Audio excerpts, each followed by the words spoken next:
जैसी भी है वो तो जैसे ही थोड़ा डोर खोला थोड़ा झुरोका सा बन गया तो चाची देख रही है वो आगे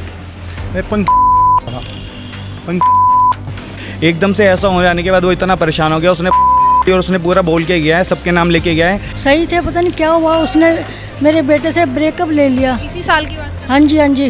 वो बच्चा ना हमारा पूजा जब करता ना सारा दिन रोता रहता, खाना भी छोड़ दिया था, खाने का तो रोता रहता था।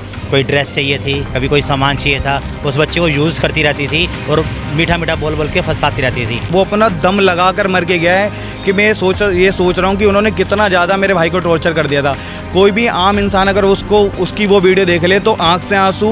75 लाख का इन्होंने मकान लिया उसकी खातिर, और वो फिर बोलती है कि ये मकान भी मेरे नाम कर दोगे तो शादी करेंगे। तो हमें समझ में नहीं आ रहा था कि ये शादी का कॉन्ट्रैक्ट हो रहा है, कोई प्यार करता है तो एक झोपड़ी में रहने वाले को भी बेटी का हाथ दे देते हैं कि ये प्यार करते हैं। इतना टॉर्चर, मतलब उनसे इतना परेशान हो गया, उसने अपने बाल उड़ा लिए पहले तो, ट्रिमर से पूरा गंजा हो गया उस टाइम पर, और जब वो यहाँ थाने में आया तो उसके ऊपर पूरा परिवार हंस रहा था। आज के समय में महिलाओं से ज़्यादा पुरुष प्रताड़ित हो रहा है और उनके खिलाफ आवाज़ उठाने वाला कोई भी संगठन नहीं है। क्या हम ऐसे ही हमारे बच्चे मरते रहेंगे? मेरे बच्चा कहता है कि मैंने आज तक छुआ नहीं है, एकदम से इसको क्या हो गया है, इसको भी मेरे साथ ऐसा ब्रेकअप क्यों कर लिया उसने। बोलने के बाद भी मेरे भाई को ब्लॉक कर दिया हर जगह से। मेरे भाई ने बहुत कोशिश करी। हाँ जी, वो हमारे घर में आती जाती थी, पूरे दिन रहती थी, मेरे को मम्मी, इनको पापा कहती थी। नमस्कार, दिल्ली अप टू डेट देख रहे हैं, मैं हूं आपके साथ तनीषा। इस वक्त जगतपुर थाने में हम मौजूद हैं। देखिए, अतुल सुभाष का मामला तो आप सभी जानते होंगे कि किस तरीके से अतुल अपनी पत्नी से परेशान होकर एक बड़ा कदम उठा लेते हैं, और उसी से पहले वो सोशल मीडिया पर एक वीडियो भी जारी करते हैं जिसको सुनकर हर किसी की आंखें नम हो जाती हैं। ऐसा ही एक मामला जो है वो कृष्णा नगर से सामने आया है। यहाँ पर जो परिवार जो आपको सामने नज़र आ रहा है, दरअसल इनके एक बेटे ने जो है एक बड़ा कदम उठा लिया। हालांकि एक लड़की का चक्कर जो है इसके पीछे बताया जा रहा है, हालांकि वो उनकी पत्नी नहीं, उनकी गर्लफ्रेंड थी। अब यहाँ पर परिवार से जुड़ते हैं, क्या कुछ पूरा मामला था, आखिर इनके बेटे ने इतना बड़ा कदम क्यों उठा लिया, अपनी ज़िंदगी को दांव पर क्यों लगाया। आज वो बेटा इनके बीच में नहीं है, लेकिन हम यहाँ पर माँ हैं, पिता हैं, उनसे जुड़ेंगे, क्या पूरा मामला था उनसे जानकारी लेंगे। क्या नाम है मैम आपका? सुनीता। ये क्या हुआ था और कब ये सब पूरा? ये 7 साल से उसका अफेयर चल रहा था। किसके साथ? मेरे बेटे था। फिर वो होली के पास सही थे, पता नहीं क्या हुआ, उसने मेरे बेटे से ब्रेकअप ले लिया। इसी साल की बात कर? हाँ जी हाँ जी, इसी साल ब्रेक? हाँ जी हाँ जी, होली के आसपास ही हो गया। फिर उसने हमारे बच्चे के कंप्लेंट लिखवा दी, क्या कहते हैं, इसने मेरे को वो किया है, क्या कहते हैं, हरास कर रहे हैं, मतलब मुझे तंग कर रहे हैं, छेड़ रहे हैं, ऐसा कहा। तो मेरे बच्चे ने आज तक 7 साल से उसको छुआ तक नहीं तो कुछ भी कर सकता था, लेकिन वही है कि मेरे बच्चा कहता है कि मैंने आज तक छुआ नहीं है, एकदम से इसको क्या हो गया है, इसको भी मेरे साथ ऐसा ब्रेकअप क्यों कर लिया उसने। अच्छा, गर्लफ्रेंड को आप जानते थे, कभी सामने से मिले हैं आप? हाँ जी, वो हमारे घर में आती जाती थी, पूरे दिन रहती थी, मेरे को मम्मी, इनको पापा कहती थी, और खूब क्या कहते हैं, उसके हमारे घर, मतलब घर भी उसके लिए लिया हमने, उसके अपनी पसंद का फर्नीचर भी दिलवाया हमने उसको, जैसा उसको पसंद था, सब कुछ उसी की पसंद का था। और पता नहीं क्या अचानक से हो गया जो हमारे बच्चे से, पता नहीं, या तो उसको कोई और मिल गया है। तो आप मतलब दोनों लड़का लड़की अपनी अपनी फैमिली से मिलवा चुके थे? हाँ जी, उसके माँ बाप भी हमारे घर में आते थे, कई बार वो मना करते थे कि नहीं, लड़की फिर कहती थी कि मैं शादी करूँगी तो इसी से करूँगी और किसी से नहीं करूँगी। तो 7 साल हो गए थे, आपको रिलेशनशिप के बारे में कब पता चला? 1.5 साल बाद मैंने बेटे को कहा भी मैं तेरी शादी करना चाहती हूँ कहीं और, तो वो कहता नहीं मम्मी मुझे पसंद है, तो मैंने कहा उसको मिलवाओ। तो जब वो हमारे घर पहली बार आई तो मैंने कहा बेटा हमारा यही घर है, हमारे पास गाड़ी बंगला कुछ नहीं है, देख लो मेरे बेटे में ऐसा तुमने क्या देखा जो इसको पसंद। कहती है मुझे ये पसंद है, मुझे इसका संगीत पसंद है, वो गायक था ना मेरा बेटा, इसलिए। तो मैंने कहा देख लो बेटा, हम नहीं मतलब तुझे कर सकते इतना भी जैसे तू चाहती है, बस इतनी। वो कहती है नहीं। फिर मैंने कहा चलो ठीक है, जब लड़का लड़की राजी हैं तो आती जाती थी। तो वो महिला ने अपने पेरेंट्स से बात करी थी? नहीं, उसके पता, पिताजी को पता था, माँ को पता था। जब वो हमारे घर आती थी ना, पीछे से वो आते थे उसका पीछा करते हुए। उन्होंने बताया कि वो राज़ी नहीं है शादी? नहीं, हाँ, माँ बाप राज़ी नहीं थे, लेकिन लड़की ने माँ बाप और हमारे उनके भी 2-4 आदमी आए थे, हमारे घर की फैमिली भी थी, उनके सामने ये कह दिया था कि मैं शादी करूँगी तो इसी से करूँगी, नहीं तो किसी से नहीं करूँगी। उसके बाद क्या ऐसा हुआ, आप उनके भाई थे? हाँ जी। तो क्या ऐसा हुआ कि अचानक से आपके भाई ने इतना बड़ा कदम उठा लिया? मतलब उसका एक तो 2 या 3 तारीख को, होली पे 2 मार्च को इनके कोई थोड़ी कुछ बात हुई थी रोड पे, तो मेरे भाई ने हेलमेट ज़मीन पे फेंक दिया था गुस्से में आके।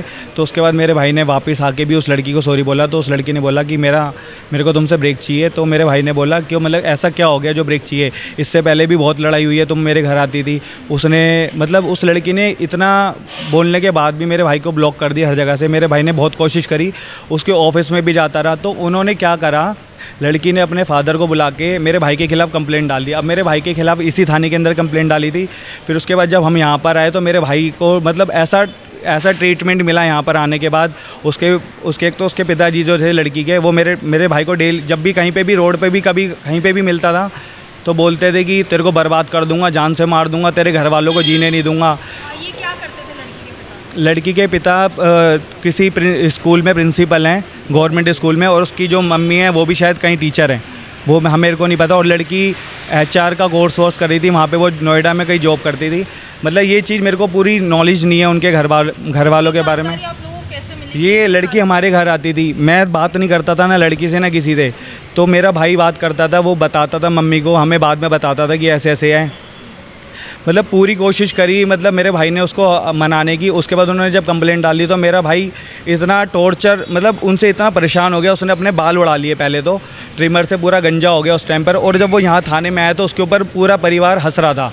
जब आपको शादी नहीं करनी, आपको उसके साथ रहना नहीं, तो 7 साल तक क्यों रिलेशन मेरे सास बहुत ज़्यादा उसे इतना परेशान हुआ कि जो लड़की मेरे साथ जीने मरने की कस्में खाती थी, हर जगह जहाँ कहीं पे भी जाते थे तो ऐसे करती थी, तो उसने अचानक से ऐसा कैसे स्टेप ले लिया।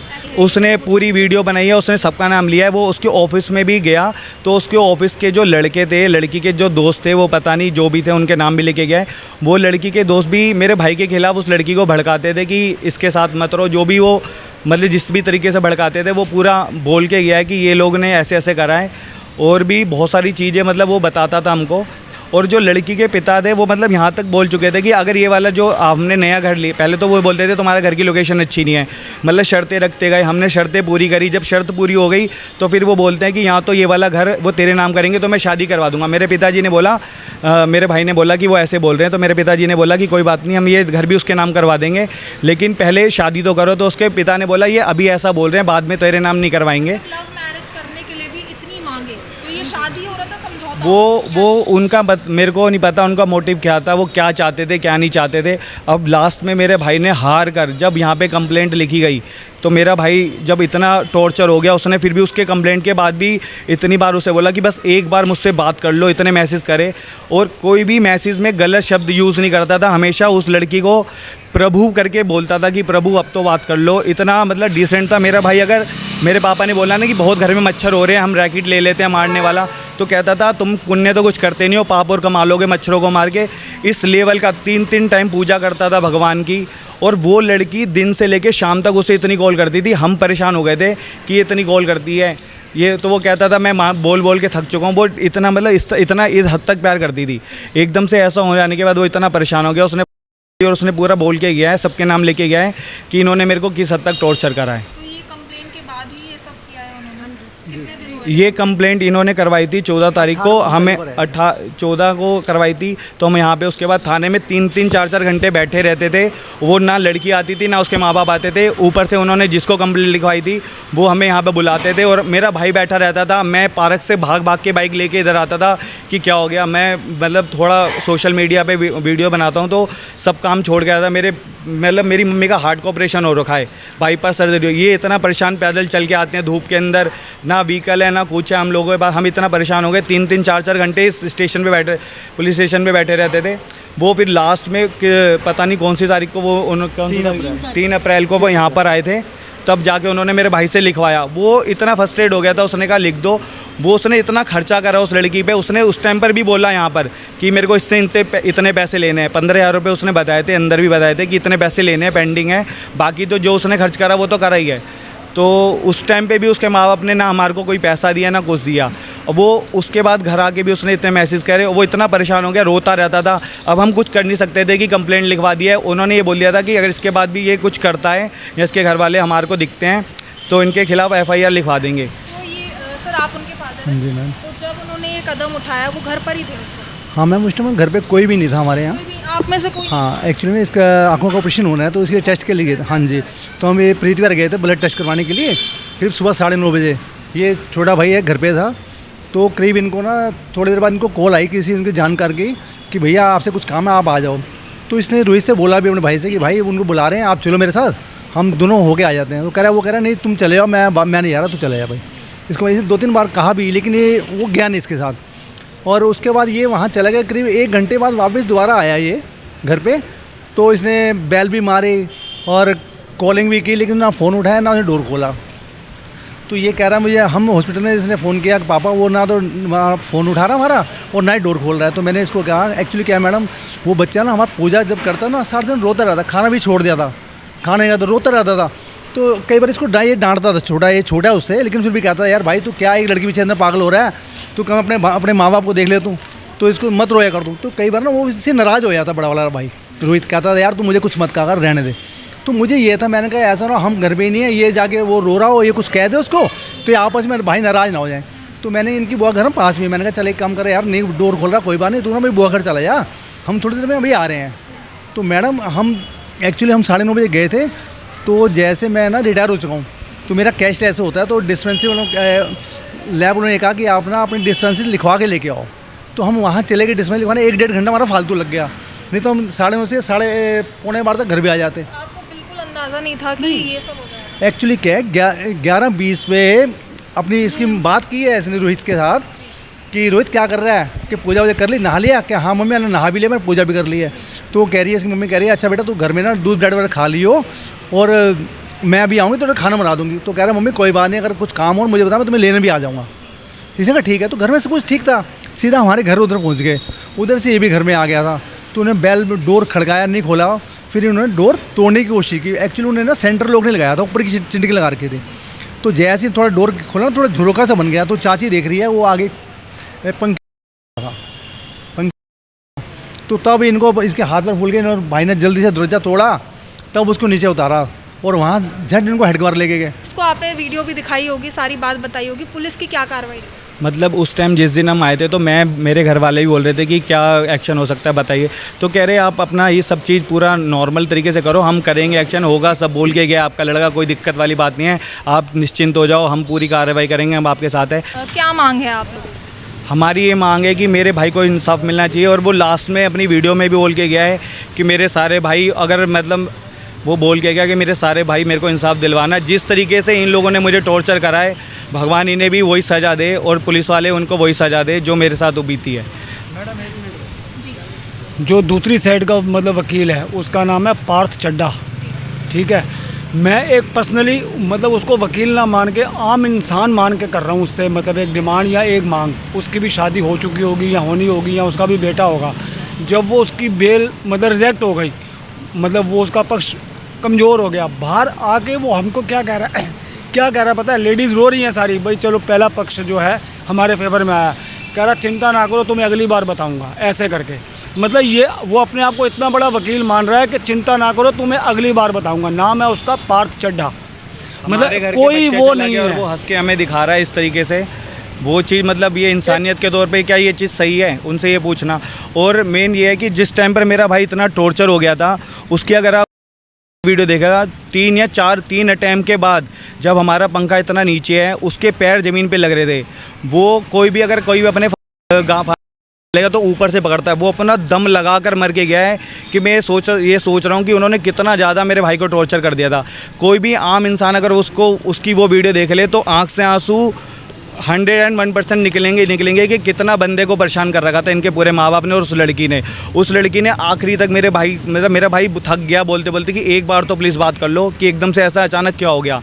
उस लड़की ने बात नहीं करी। अगर चलो बात नहीं करी, जब लास्ट में मेरे भाई ने उसे मैसेज करा था, मरने से पहले उसे मैसेज करा न्यू आईडी बना के, तो लड़की के पास मेरे पूरे ख़ानदान का नंबर था, मेरे पूरे रिश्तेदारों के भी नंबर थे। किसी को तो इन्फॉर्मेशन दे देते कि आपका भाई ऐसे कर रहा है, उसे समझा लो, हम गोल करते, हमारे घर का तो कोई बच जाता, मेरा भाई तो बच जाता।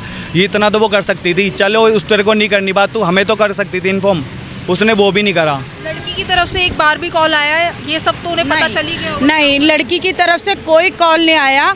और उल्टा जिस दिन हमारे भाई उससे आधा घंटा पहले उसने एक वीडियो डाली थी, लड़की त्विशा ने रेड कलर का सूट पहन के और खुश होते कि मेरे को मेरा प्यार ढूंढ रहा है, ऐसे करके इंग्लिश में लिखा था।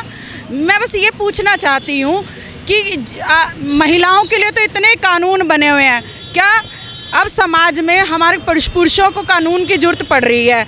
आज हमारे क्या महिलाएं प्रताड़ित होती थी? नहीं, आज के समय में महिलाओं से ज़्यादा पुरुष प्रताड़ित हो रहा है और उनके खिलाफ आवाज़ उठाने वाला कोई भी संगठन नहीं है।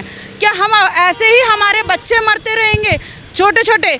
आप कभी भी आप केस उठाइए। अभी हमारे एक रिसेंटली एक केस हमारा ये कड़कड़डूमा कोर्ट का ही है, एक हमारे जज ने गाली, वो भी अपनी पत्नी से प्रताड़ित होकर ही उन्होंने ये कार्य किया है। आप आज तक देखिए, हम कहते हैं पहले ज़माने में होता था, मगर आज ये समय आया है कि महिलाओं से ज़्यादा पुरुष प्रताड़ित हो रहे हैं। कि हम एक हमारा बच्चे ने ली, उसके 3-4 दिन ही बीते थे, हम अभी कोई कंप्लेंट कोई FIR तक नहीं करा पाए थे। उन्होंने हमारा दूसरे बच्चे पे, मतलब 2 भाई हैं, एक भाई चला गया, दूसरा भाई जो अभी अपने भाई की चिता को आग दे के आया था, उसके ऊपर उन्होंने 1 करोड़ का मानहानि का दावा ठोक दिया है। अब ये सोशल ये बताएगा, मानहानि का केस कर दिया? हाँ जी, मैंने मतलब मेरे भाई ने जो वो बोल के गया था वीडियो के अंदर कि मेरे को इंसाफ दिलाना, तो जब हमारी कुछ मतलब उसी दिन रात को मैंने एक वीडियो बनाई थी रात के 2 बजे। 28 तारीख को मेरा भाई गया था, 29 तारीख को मतलब रात में मैंने वीडियो बनाई थी कि मेरे भाई के साथ ऐसा ऐसा हुआ, इंसाफ दिलवाइए। तो उस वीडियो के उन्होंने क्लिप स्क्रीनशॉट लेके मेरे ऊपर मानहानि का केस डाल दिया कि मेरे लड़की और लड़की के पिताजी ने बोला कि हमारे खिलाफ़ ये ऐसे ऐसे बोल रहे हैं, ये झूठ है। तो हमारे पास तो प्रूफ है, मेरा भाई बोल के गया। उन्होंने 1 करोड़ का मानहानि का दावा करा है कि ये हमारी रेपुटेशन ख़राब हो रही है। अगर उनकी इस चीज़ से रेपुटेशन ख़राब हो रही है तो हमारी क्या कंडीशन होगी कि हमारे घर का तो बच्चा ही चला गया ना। हमारा बच्चा लौटा दो, मैं 1 करोड़ नहीं, मैं 10 करोड़ दूंगा, मेरा भाई मेरे को वापस दिलवाओ। उनसे ये पूछना चाहता हूँ, मेरा भाई वापस आ सकता है? आपकी रेपुटेशन आए या ना आए वो हमें उससे मतलब नहीं है, मेरा भाई वापस आ सकता है। हमारे पास बहुत सारे ऐसे वीडियो हैं, ऐसे प्रूफ हैं जिससे इनकी बेटी ही मतलब दोषी करार दी जाएगी। हमारे फंक्शनों में भी उनकी लड़की आई है, उनके परिवार वाले आए हैं, पूरी वीडियो भी है, हर चीज़ है हमारे पास हर चीज़ का प्रूफ है। बाकी बस हमें लास्ट में यही है कि हमें इंसाफ मिले, मेरे भाई को इंसाफ। उसका मैरिड आदमी के साथ भी चक्कर था, ये भी बाद में पता चला है। मतलब कईयों को वो छोड़ चुकी है, कईयों को बर्बाद कर चुकी है। आपसे ऐसे कांटेक्ट करके बताया है या फिर क्या चीज़ है? हमारे पास वीडियो में है, साफ उसके अंदर बोला गया है। अच्छा, लड़के ने ही बोला? लड़के ने थाने में जब आए थे ना, तभी बोला था और वीडियो में भी बोला। 3 तारीख को लड़के ने बोला था उनके मम्मी पापा के सामने कि ये इसका लड़की का चक्कर किसी मैरिड लड़के से चैटिंग है उसकी, और अगर कहता तो मम्मी बोल रहे थे अगर आप कहो तो मैं इसको दिखा भी दूँ, चैटिंग मेरे पास है। उसकी मम्मी पापा के सामने बोला था, ऐसे उसके सामने बोला। हमारा बेटा रोहित जो कि 28 तारीख को इसने कर लिया, बहुत ही धार्मिक प्रवृत्ति का था, भगवान को मानने वाला था। 3 समय 24 घंटे भगवान का भजन करना, सुंदरकांड का पाठ करना, कभी किसी का बुरा सपने में भी नहीं सोचना, ऐसे ही बहुत ही पवित्र आत्मा थी उसकी बच्चे की। लेकिन एक ऐसा परिवार ट्विशा खन्ना जो उसकी गर्लफ्रेंड बनकर उसकी दुनिया में आई थी, लेकिन उसके दुनिया में आने के बाद हमें नहीं पता था कि वो घर की बेटी बनकर बड़े प्रेम से सबको ऐसे फंसा कर वो अपना लालच सिद्ध कर रही है। कभी उसको कोई ड्रेस चाहिए थी, कभी कोई सामान चाहिए था, उस बच्चे को यूज़ करती रहती थी और मीठा मीठा बोल के फंसाती रहती थी। बाद में जब हम सबको पता चला, फिर भी हमें नहीं समझ में आ रहा था कि हम लोग हमारे को ये बेवकूफ़ बनाने की कोशिश की। फिर भी हमें लगता था कि बहुत अच्छी लड़की है और बड़ा मीठा बोलती है तो शादी करवा देंगे। बाद में पता चला कि उस लड़की के माँ बाप ने, उनके मन में क्या क्या लालच था। बाद में हमारे घर आते थे, आगे बोलते हैं तुम्हारी लोकेलिटी अच्छी नहीं है, घर की अच्छी नहीं है, आप घर दूसरी लोकेलिटी में लो, स्टैंडर्ड एरिया में लो, तब शादी कराएंगे। भैया ने अपना घर, वो वाला घर छोड़ के नया घर ले लिया कि चलो अब शादी कर लेंगे। वो शादी 75 लाख का इन्होंने मकान लिया उसकी खातिर, और वो फिर बोलती है कि ये मकान भी मेरे नाम कर दोगे तो शादी करेंगे। तो हमें समझ में नहीं आ रहा था कि ये शादी का कॉन्ट्रैक्ट हो रहा है। कोई प्यार करता है तो एक झोपड़ी में रहने वाले को भी बेटी का हाथ दे देता है कि ये प्यार करते हैं। तो उनको सब कुछ पता होने के बावजूद भी, जबकि वो लड़की समाज में खड़ी होकर बोलती थी कि मैं शादी इसी से करूँगी, आप जो मर्ज़ी कर लो, उसके बावजूद भी उनके दिमाग में लालच, कभी वो मकान मेरे नाम कर दो। उसके बाद वो बेचारा कम से कम 60-70 हज़ार रुपये कमाता था, लड़की भी खर्च करता था। उसके बाद भी उसको टॉर्चर करते थे, मेंटली टॉर्चर करते थे कि जब तक तेरी 1 लाख रुपए सैलरी नहीं होगी तब तक तेरी शादी नहीं करेंगे। और जहाँ आसपास में मिलता था, उसके ट्यूशा के फादर मिलते थे रोहित को, वहाँ उसको कहीं ना कहीं धमकी देते तेरे को बर्बाद कर देंगे। शासन नई मांगे इनकी शुरू मांगे पूरी, तो कभी उनकी डिमांड पूरी कर ही नहीं पाए। हम लोग करते गए, एक ख़त्म होती थी दूसरी करते थे, तो उनकी डिमांड पूरी करते रहे। उन्होंने हमारे बेटे को ख़त्म कर दिया। और बेशर्मी तो इस बात की है कि हम लोग अपने बच्चे की अंत्येष्टि, चौथा और उसकी क्रिया में लगे रहे, और उसके लड़की के फादर ने एक को तो बर्बाद ख़त्म ही कर दिया, और दूसरा छोटा बेटा जिसने कि एक इमोशनल होकर सिर्फ एक वीडियो अपने भाई के नाम इंसाफ के लिए मांगी थी, उसके खिलाफ भी मानहानि का 1 करोड़ रुपये का दावा ठोक दिया। क्या हम लोग सिर्फ दावी ठोकते रहेंगे, अपने घर ही बेच के लगाते रहेंगे? कब इंसाफ मिलेगा? आज हम लोग थाने में आए थे, इसलिए आए थे कि आज एंटीसिपेटरी बेल उन्होंने लगाई थी, और वो जज साहब ने उनको बिल्कुल रिजेक्ट कर दिया, इग्नोर कर दिया।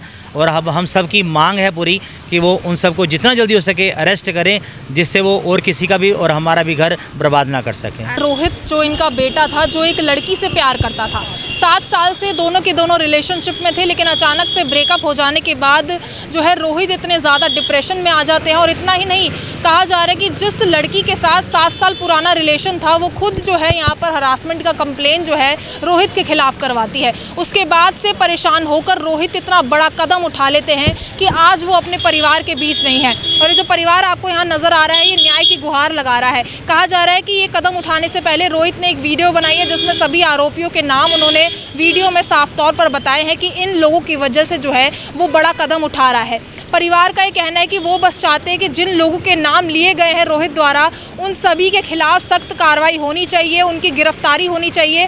और यहाँ पर अभी SHO साहब से ये लोग मिले हैं, उनकी तरफ से इनको आश्वासन दिया गया है और कहा गया है कि पूरी कार्रवाई होगी। तो देखने वाली बात है कि क्या इस परिवार को इंसाफ मिल पाएगा, क्या पुलिस जो है निष्पक्षता से यहाँ पर कार्रवाई करेगी, वो देखने वाली बात है। बाकी इस खबर पर आपकी जो कुछ राय है कमेंट सेक्शन में ज़रूर साझा करें, और ऐसी तमाम खबरों के लिए जुड़े रहिए दिल्ली अप टू डेट के साथ।